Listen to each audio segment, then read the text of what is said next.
Okay, Vishal, I am audible to you ना, so that we can start. एक बार text message कर दो so that मैं continue करूँ.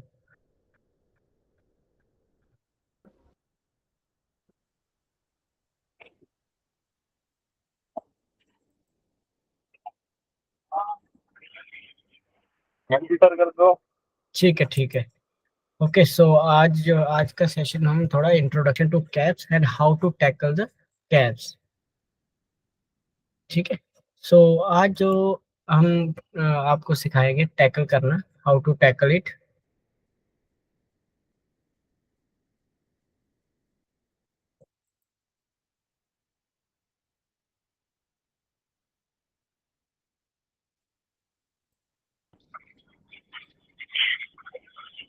हाँ तो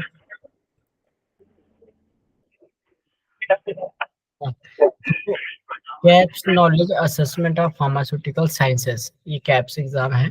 तो आप इस एग्जाम को क्वालिफाई करके इजीली जो है ऑस्ट्रेलिया में फार्मासिस्ट बन सकते हैं. ठीक है. It is very easy process and it is very time less consuming process. तो आप इजीली जो है इस एग्जाम को क्वालिफाई कर सकते हैं, but you need to be done smart work instead of hard work. ठीक है. हार्ड वर्क इसमें ज़्यादा नहीं करना है, इसमें आपको स्मार्ट वर्क करना है. और जो वो स्मार्ट वर्क है, वो smart work I will help you to do smart work, how to tackle. So पहले अगर आप देखेंगे इसमें टोटल जो है 200 मार्क्स का पेपर होता है. 200 ही क्वेश्चंस होते हैं. आपको सिर्फ 50% जो है इसमें लेने होते हैं, which is not higher marks. आप देखेंगे इंडिया में एग्जाम्स होते हैं, आपको 95% लेना पड़ता है तब जाके एग्जाम क्वालिफाई होता है.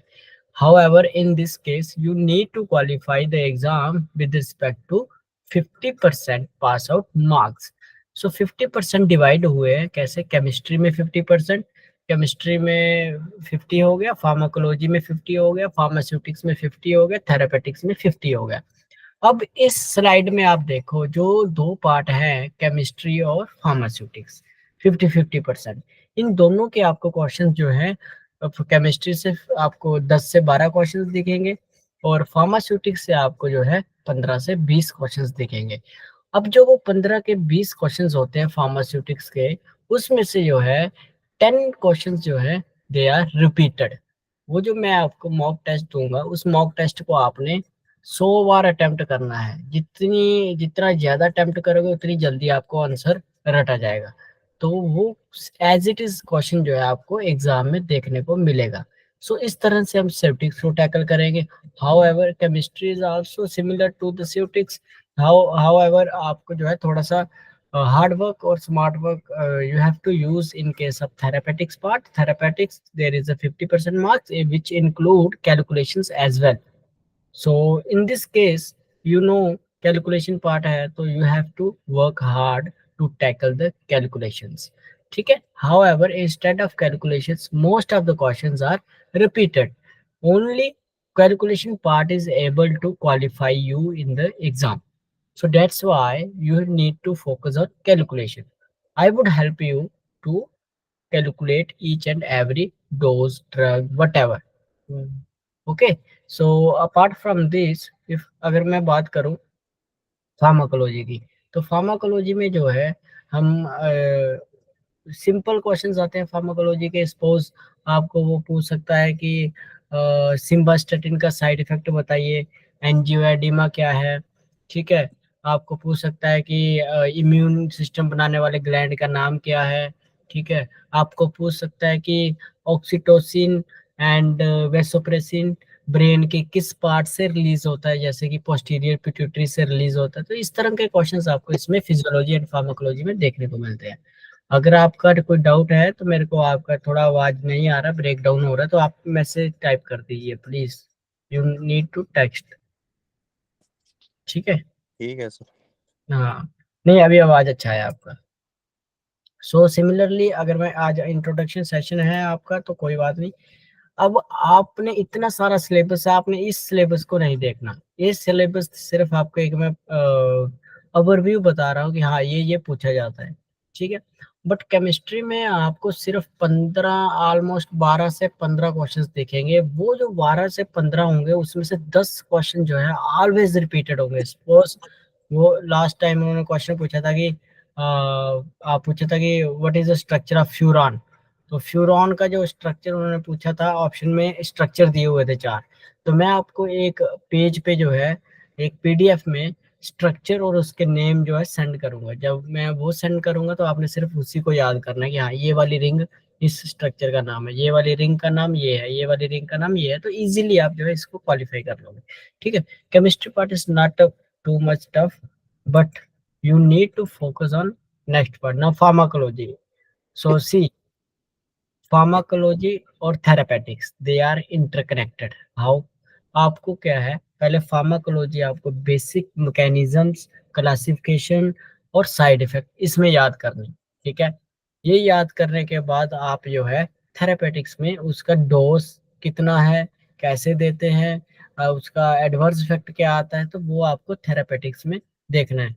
तो इट मीन्स जब हम सीबीएस, एएनएस, नेसेट्स, सीएनएस पढ़ेंगे तो उसमें हम जो है फार्माकोलॉजी प्लस थेरापेटिक्स दोनों को इकट्ठे पढ़ेंगे। ठीक है। सो दैट एक तीर से हम दो निशाने लगा सके। तो वो होता है ना कि आप एक तीर से दो निशाने लगाओ तो वही आगे बढ़ता है। That is kind of smart work. ये स्मार्ट वर्क है। ठीक है। तो आपको इस तरह करना है। सिमिलरली अगर मैं बात करूं नेक्स्ट की, नेक्स्ट है आपके पास कैलकुलेशन। देखो कैलकुलेशन बहुत सिंपल आती है, बहुत ज्यादा सिंपल कैलकुलेशंस होती है, जस्ट आपको स्मार्ट वर्क करना होता है। ठीक है। तो कैलकुलेशन में आपने जो है सिंपल सा क्या याद रखना है कि आपको जो है जितनी भी कैलकुलेशंस एग्जाम में आ चुकी हैं वो सब प्रैक्टिस करनी है, और जितनी कैलकुलेशंस मैं आपको सेंड करूंगा वो आपको प्रैक्टिस करनी है। अराउंड आपको 80 प्लस कैलकुलेशंस सॉल्व करनी है। लाइक लगा low dose calculation, dose calculation. ठीक है। ठीक है sir. Dose dose calculation simple आपने ड्यूरिंग बैचलर में भी पढ़ा होगा। जैसे कि क्या क्या पढ़ा होगा, आपने डीलिंग फार्मूला सुना होगा। What is Dilling formula, Clark formula. ठीक है। वो आपने सुना होगा, हाँ जी सर। है ना। तो वो होगी डोज कैलकुलेशन। इनमें से आपको एक क्वेश्चन कंफर्मली आएगा ही आएगा। सेकंड केस क्या है, आपने सुना होगा how to calculate shelf life, how to calculate shelf life, how to calculate half life, है ना। आपने ये चीजें सुनी होगी, जिसको हम बोलते हैं T90%, T90% एंड T50%। सुना है ना ये चीजें आपने। याद नहीं है सर अभी तो। हाँ, ये T50%। हाफ लाइफ जब बोलते हैं हम, ड्रग की हाफ लाइफ क्या होगी, मतलब ड्रग जो है 50% तक जो है वो रह सकती है बॉडी में। ठीक है। इतना 50% तक वो अपना मैक्सिमम एक्शन शो कर सकती है। That is called half life of drug. Shelf life drug की कितनी वो होनी चाहिए डिग्राड, मतलब 90% उसका जो है असर आना ही चाहिए, उतना उतनी उसकी कैपेबिलिटी होनी चाहिए। ठीक है। ये सब चीजें आपको मैं डिटेल में बताऊंगा इसकी इक्वेशन के साथ। बहुत ईजी है ये, that is not challenging task. ठीक है। उसके बाद जो है माइक्रोबायोलॉजी और इम्यूनोलॉजी, इसमें आपको एक एक पीडीएफ मिलेगी, वो आपने बस पढ़नी है। स्टेनिंग क्या होती है, स्टरलाइजेशन क्या होती है, और बैक्टीरिया किस किस तरह के होते हैं, डब्ल्यूबीसी क्या है, आरबीसी क्या है, what is life cycle of RBC 120 days, what is the life cycle of WBC. ऐसे रेड। क्वेश्चन, हाँ ऐसे क्वेश्चंस आपको वहां पे दिखेंगे। वैक्सीन से एक क्वेश्चन आता है, जैसे आता है side effect of mRNA vaccine. तो जैसे लास्ट टाइम आया था एमआरएनए वैक्सीन का साइड इफेक्ट पेरिकार्डिटाइटिस। तो इस बार क्वेश्चन आ सकता है कि what is the side effect of Covishield या फिर कोविड वैक्सीन।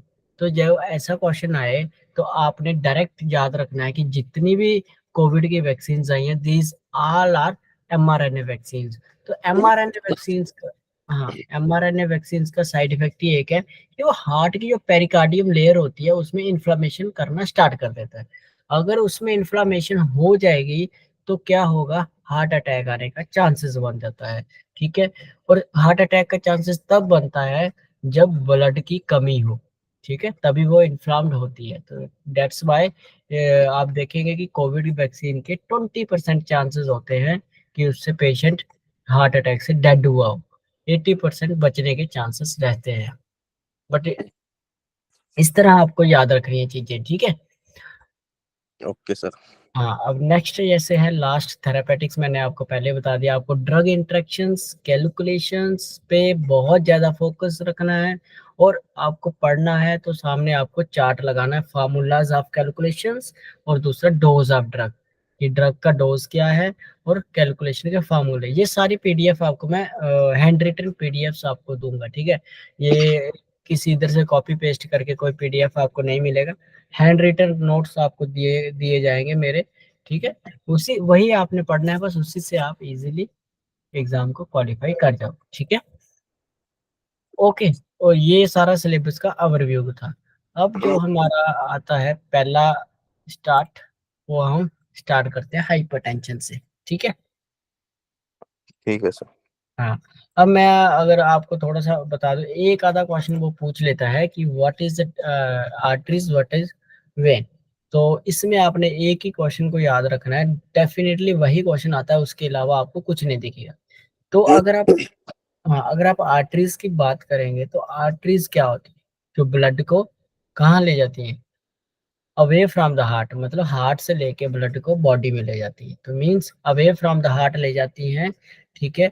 तो वो ऑक्सीजनेटेड ब्लड कहती है। कैसे, हार्ट से जो ब्लड आएगा वो तो ऑक्सीजन के साथ आएगा ना, तो वो जो ब्लड आएगा वो बॉडी में जो जाएगा वो ऑक्सीजनेटेड जाएगा। बट ये याद रखना है, इसमें जो पल्मोनरी आर्टरी होती है, पल्मोनरी से क्या हमें समझ आ रहा है, लंग्स। तो लंग्स वाली जो आर्टरी होती है, जो लंग्स में प्यूरिफाई करने के लिए जाती है, वो जो है हमारी, वो हमारी डीऑक्सीनेटेड ब्लड को कैरी करती है, ठीक है। समझ आया आपको। आपने कैसे याद रखना है, जो आर्टरीज होती हैं ये ऑक्सीजनेटेड ब्लड को कैरी करती हैं, क्यों, क्योंकि ये हार्ट से बॉडी में जाता है ब्लड, ठीक है, ऑर्गन्स में ब्लड जाता है, तो ये ऑक्सीजन कंटेनिंग ब्लड को भेजती हैं। बट जो पल्मोनरी आर्टरी होती है, जो लंग्स में जाती है, वो लंग्स में प्यूरिफाई करने के लिए जाती है। तो जो लंग्स में पल्मोनरी आर्टरी होती है वो डीऑक्सीनेटेड ब्लड को कैरी करती है, मतलब जिसमें कार्बन डाइऑक्साइड होती है, वो प्यूरिफाई होता है, फिर ऑक्सीजन बनती है, फिर ऑक्सीजन के साथ ब्लड जो है हमारी बॉडी में जाता है। और एक और याद रखना है, आर्टरीज में अगर ऑक्सीजनेटेड ब्लड जाता है तो उसमें प्रेशर जो है ज्यादा होता है, ठीक है। अगर प्रेशर ज्यादा होता है तो उसका एक ही कारण है, क्या कारण है, बिकॉज जो आर्टरीज होती हैं उसका ल्यूमन जो होता है, ल्यूमन बोले तो उसमें स्पेस, अगर आप आर्टरीज देखेंगे तो आर्टरीज जो है आपकी, आर्टरीज जो है इस तरह की होती है कुछ। अगर आप आर्टरीज का गूगल पे सर्च करके फोटो देखेंगे तो आर्टरीज इस तरह की होती है, उसमें नैरो ल्यूमिन होता है, ऐसे जाला लगा होता है, ठीक है। इधर ब्लड आ रहा होता है ऐसे करके, ठीक है। तो ये जो ल्यूमिन होता है, ये जो ल्यूमिन होता है, it is very narrow. So because of this narrowing, pressure क्या होगा, अब देखो पाइप अगर छोटी है तो उसमें प्रेशर क्या होगा, ज्यादा ही होगा ना।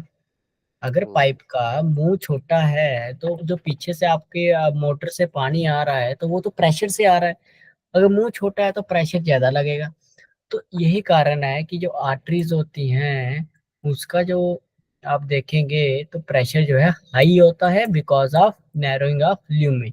तो ये दो क्वेश्चंस आपके यहाँ से बनते हैं, ठीक है। पल्मोनरी आर्टरी आपका डीऑक्सीजनेटेड ब्लड कैरी करती है, बट अदर आर्टरी जो है आपका ऑक्सीजनेटेड ब्लड कैरी करती है।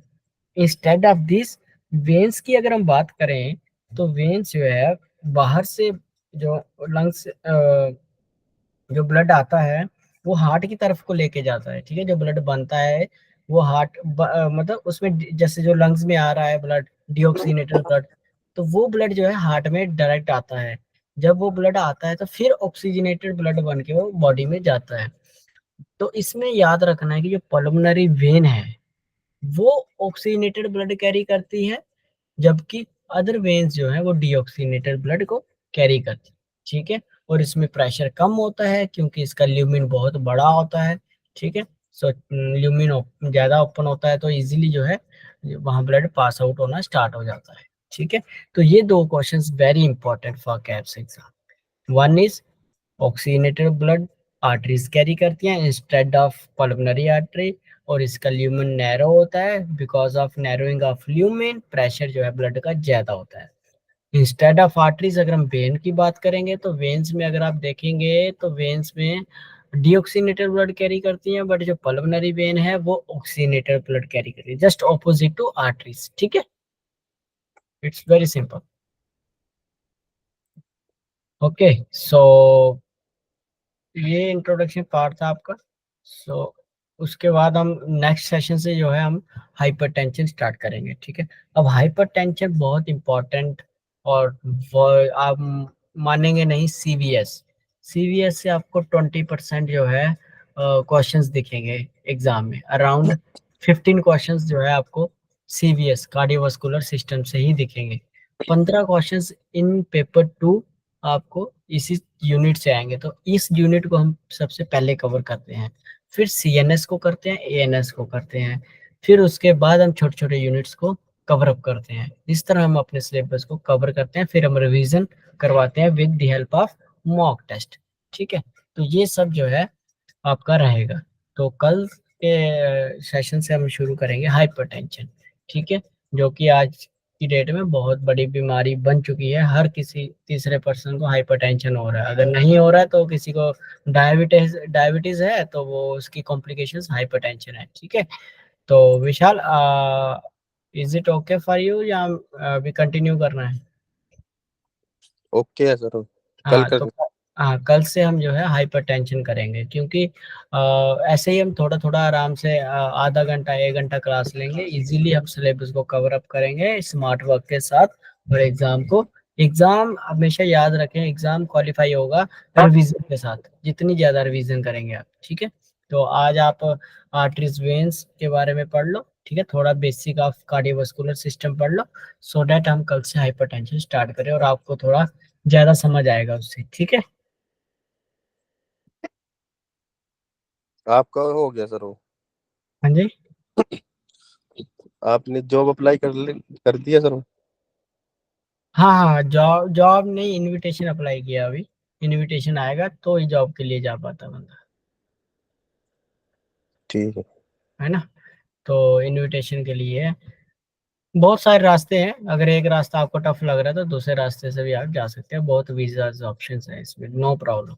बस आपको थोड़ा सा पेशेंस रखना होता है, you have to be patient. ठीक है। ठीक है, सो ठीक, good night, take care. Okay sir.